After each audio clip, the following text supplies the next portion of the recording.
আজকের দিনটি হয়ে থাকলো ইতিহাসের এক কালো অধ্যায়। উত্তরের মাইলস্টোন কলেজ ক্যাম্পাসে বিধ্বস্ত হয়েছে বাংলাদেশ বিমান বাহিনীর একটি প্রশিক্ষণ বিমান। ঘটনাস্থলে বহু আহত, কয়েকজন শিক্ষার্থীও গুরুতর অবস্থায় হাসপাতালে। এখনই প্রয়োজন আমাদের সহানুভূতি আর সাহায্যের। আহতরা মৃত্যুর সঙ্গে লড়ছে, রক্তের প্রয়োজন অত্যন্ত জরুরি। এক ব্যাগ রক্ত দিতে এগিয়ে আসুন, হয়তো একজন মা তার সন্তানকে ফিরে পাবে, একজন ছাত্র আবার দেখবে জীবনের আলো। যারা রক্ত দিতে পারবেন দয়া করে হাসপাতালগুলোতে চলে যান। Dhaka medical burn unit, Kurmitola general হাসপাতাল, উত্তরা আধুনিক মেডিকেল কলেজ, কুয়েত মৈত্রী হাসপাতাল, Uttara women's medical college, Mansur Ali medical college, Uttara Bangladesh medical, secret হাসপাতাল। আপনার রক্তই কারো জীবনের শেষ ভরসা হতে পারে। বন্ধু, এখন আর সময় নেই।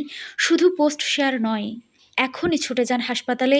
জীবন বাঁচানো ইবাদতের চেয়েও বড়। রক্ত দিন, প্রাণ বাঁচান। অনন্যা মালিথা সুমি, দৈনিক দেশ জনতা।